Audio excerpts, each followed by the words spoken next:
if you're someone that's managing your first Google ad campaign, or maybe you've been running ads off and on with Google for a while and you're wondering, how can I optimize my Google ad to see results? How can I get more conversions, get more clicks, things of that nature? Hopefully, some of the things that we go over here today will help you guys out. For those of you that don't know who I am, of course, my name is Griffin Thomas. I don't own an ad agency or anything like that whatsoever. I actually have my own pest control business, specifically Preferred Pest Management in the Dallas, Texas area. On this channel overall, I just kind of document my overall business journey. And, a lot of the stuff I go over will help not just pest control business owners, but anyone that owns a service business. So if that's you, go ahead, feel free to subscribe, hit the bell icon, all that stuff. We do live Q&As, a lot of live Q&As almost every week. And I try to post content for you guys regularly. That way, you guys can have the most up-to-date information, things that just I'm learning. I've been in business now for about 4 years, and yeah, just learning a lot, especially when it comes to Google Ads and things of that nature. So with that, we'll just kind of dive right into our current campaign that we've been running, and specifically the ad group that we have. We have this ad group called GPC ad group. That just means General Pest Control ad group within our spring campaign. If you guys don't know like what I'm even referring to here, I have videos and things like that on this channel already about these subjects that you can check out in our Google Ads series playlist. But the main thing we're kind of going over today are like 2, maybe 3 things real quick. One is whenever you're setting up your ad, making sure that you have the right audience set up, and not that you are setting up too broad of an audience. Because whenever we go to set up a Google ad, obviously the thing that is most tempting to do is to try to reach the most people, right? But the main thing you got to take into consideration is, what is your budget? Are you setting your budget at $50 a day, $200 a day, $1,000 a day, whatever the case may be? Your budget is going to constrain you to a large degree. So one thing you want to do whenever you're actually setting up your actual campaign, not your ad group, your campaign specifically, you'll see over here in the campaign sidebar here, we have where it says locations. So if we go over here and click on locations, you'll see that, we just have data pulled up for today. Now, obviously, it's kind of showing a very broad area because we have made sure, due to spam, we use a platform called ClickSees, which tracks a lot of fraudulent traffic. And we noticed a lot of it was coming from certain countries. So we just went ahead and made sure to exclude those countries to where they can't see our ads whatsoever. I'm not affiliated with them, but it is a very good program. It's like $69 a month, and I think it's definitely worth it. Because think about it, if you're paying an average of, let's say, $25 per click, like we are in a lot of cases, all it takes is, saving 2 to 3 fraudulent clicks a month, and it's paying for itself, right? So something you may want to consider before you even start Google Ads. You'll be surprised how much fraudulent traffic is out there. But you can see here, we have our map. We're in the Dallas, Texas area, specifically like North and East Dallas. And, when I first started my campaign, guys, I literally covered pretty much all of North Dallas. And, I wasn't getting that much results, right? Like, don't get me wrong, I was still getting, some occasional leads. But in terms of being able to actually break down any type of data to figure out which zip codes were paying off the most, which were really expensive, just looking at the data, right? It was taking forever. And now this is going to vary too. I should say this, if you're in an area where, you're in more of a rural area, then this probably won't apply. This first part of this video probably won't apply too much to you. But for those of you that are in like major suburb or major metropolitans, whatever you want to call them, and there's a lot of suburbs, if you've been in business for a while, you probably have a list of zip codes already that that you really like to target. You like the clientele there, maybe, whatever the case may be, or maybe just simply building around, in our case, a route that you already have. Like, we're located currently in the Rowlett, Texas area and Plano, Texas area, and we know which zip codes already we really like to work in. So, that was kind of where I started. I started with a couple little bubbles. I had like 1 or 2 zip codes here and there. And I noticed that we were not getting a lot of traffic early on. Our traffic, in terms of specifically our impression count, went just absolutely, instead of through the roof, it went through the floor. So if we actually take a look here, let's go back to our campaign, our spring ad campaign, and then again go to our general pest control ad group, which is kind of our main ad group. You can see today alone, we've had 18 impressions, which still isn't necessarily a lot, but let's just go back here a little bit. Let's go back in time and just look at last week, for example. We go ahead and hit apply here. You can see overall 64 impressions. What do you notice here over the last 2 days, Monday and Tuesday? Our yellow line went through the roof, right? We got way more impressions than any time recently. You can see there were days we were literally getting, 1 or even 0 impressions in the middle of the week because we had literally just constrained ourselves. So this is a good problem to have. I would rather over constrain our campaign and then slowly work our way out from there than have the other problem we had where we just simply were targeting too many areas. And therefore, yes, we were getting a lot of impressions and even a lot of clicks, but we weren't really getting a lot of leads. We weren't sending much data to even Google for Google to know that, yes, these are the type of people the ad needs to show and this and that. Because, of course, we can plug in all this information about the different audiences and this and that. If you guys don't know what I mean when I'm saying audiences, of course, I'll show you guys real quick what we're looking at. You can actually go into your audiences, and not even just at the campaign level, but even at the ad group level. I wish they would make that an option for location specifically, but they don't currently. But you can actually go in here and see which ages, genders, household incomes, all this different stuff that is, within your ad. And when I say within your ad, I'm saying specifically like where the impressions are going, where the clicks, the conversions, this and that and the other. You can really play around with this information and get a good idea of, one, should I be actually excluding different sorts of population, be it high earners, low income earners, age. Like, for example, with us, we know no one in the 18 to 24 range is really going to be in the market hardly for pest control service, so we excluded them altogether. Matter of fact, if we go into edit demographics here, you'll actually see that, okay, of course we're going to have male, female, unknown, but then we have ages 18 through 64, or 18 through 24 unchecked, and then we have anything above the age of 54 unchecked as well, because we know these demographics are, one, usually getting close to like retirement age in this case. So generally speaking, either on fixed income or they're, already in like a situation like maybe a older, living home, whatever the case may be, where they're just not really going to need our service in the first place. So we went ahead and unchecked those. And we have, of course, like middle age is what we're primarily targeting, as well as unknown, because of course anymore, there's a lot of privacy settings that people can make it where you just don't know at the end of the day, which is why we have unknown checked across the board. And then with household income, at first we took lower 50 and lower 41 to 50 off. However, we noticed that also really tanked our overall impression count too. And believe it or not, the people that were in the top 10 and top 20% were actually some of the cheapest cheapskates that we have been getting leads from. We've been getting leads, but again, not qualified leads, people that are actually willing to pay for service. That's a big adjustment we made recently as well. Again, when we go back to look at this overall ad group within the campaign, I can even take you guys back a little bit further, like an additional week, just to kind of show you guys again, just the difference just a week or two makes. We had some days where, again, we were at least getting half a dozen to, just over a dozen impressions. But you can see right from the get-go, after making our adjustment in terms of the added locations, in terms of zip codes that we added, as well as going ahead and allowing the bottom 50% of income earners to see our ad, our impressions have now started to go up.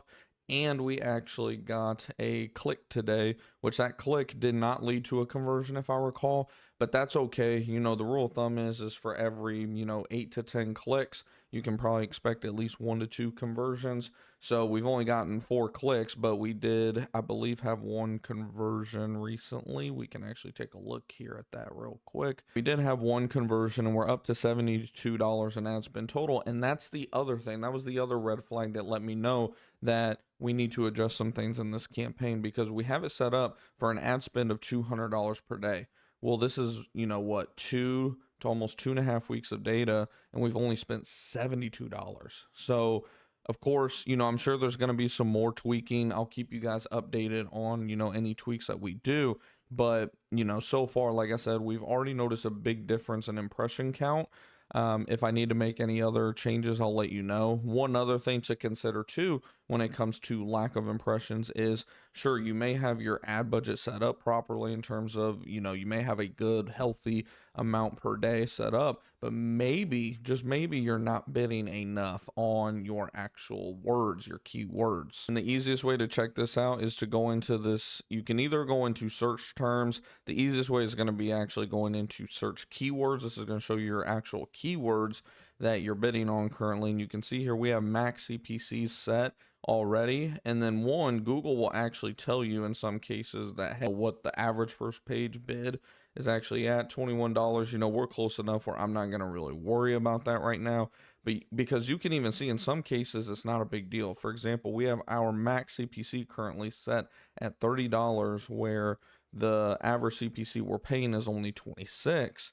But then if you look at what it says for the estimated top of page bid being 32, and then the estimated overall first position being around $37, and we are still receiving over the last 2.5 weeks over 56% of the overall impression share, conversion rate of 50% on top of that. So, I'm not saying that you need to overly worry about that, but if every single thing you're just massively underbidding on, you can see here for how much does an exterminator cost, we're bidding $9, and surprise, surprise, we're getting 2/3 of that search and, the search impression share with a CTR of 33% on top of that. So this is just something that you want to check periodically. If you're wondering why do I have some keywords paused, they got added in there on accident. So I went ahead and paused that. I need to just delete them altogether. But yeah, and sometimes if you're noticing that one keyword is kind of dominating your impression share that you don't want, either A, go in here and actually lower the bid, or B, just pause it altogether, whatever the case may be. That's where, you just want to take into consideration, a little bit of everything. Lastly, one other thing you can check too is where it says auction insights. You click on that over here under the insights and report tab, and you can see over the last 2 weeks, it says we have over 31% of the impression share, which is pretty good. Look at Terminex. I mean, they're at 34%. They're a big national company. Orkin, another big national company. Now, Orkin, don't be fooled by just impression share. You got to look at the total, again, all of the data here. So yes, Orkin may only be receiving 10%, and same thing with this Go USA Pest Control that I've never even heard of. But look at that, the top of page rate, which means like when their ad is shown, how often they're at the absolute top of the page, 87% for Orkin, almost 60%. Top of page, meaning they're at least in the top two, 93% for Orkin, 81% for Terminex, 67 for us, 41. And again, that's over the last 2 weeks. If I do just this week so far, you can see here, believe it or not, even with me actually upping my bids on a majority of my keywords, our top of page rate actually dropped. It's at a 36-37% average with an absolute top of page rate of under 16%.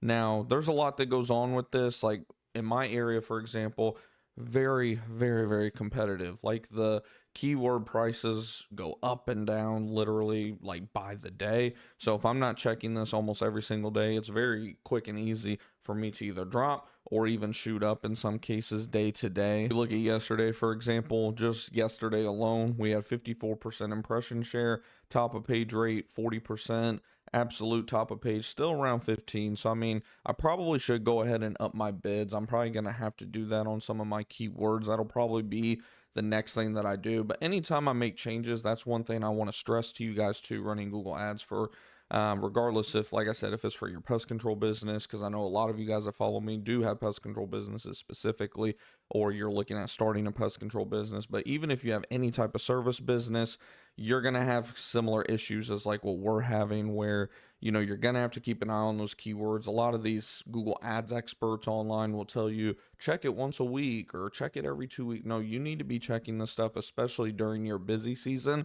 If you have a busy season like we do in pest control, you need to be checking that stuff ideally at the bare minimum once or twice a week, and ideally once a day while your ads are running. So, that's just, again, from my experience. I'm always continuing to learn as well. And going back to the main thing that is like most important when it comes to making adjustments is don't make a bunch of adjustments at once or in a 1 week period, I always suggest making like one, maybe two if they're minor adjustments. Make one or two minor adjustments, or if you're making one big adjustment, then maybe just one adjustment, and let that kind of play itself out for at least a week, maybe even two. And then again, go back, look at all the data that Google Ads gives you to look at. And if things don't really look right still, then again, make a big tweak or make a couple little ones and test it out again. Like, that's the thing. There's going to be constant testing. That is where, it's great that we're able to set up as many campaigns and, different ad groups and,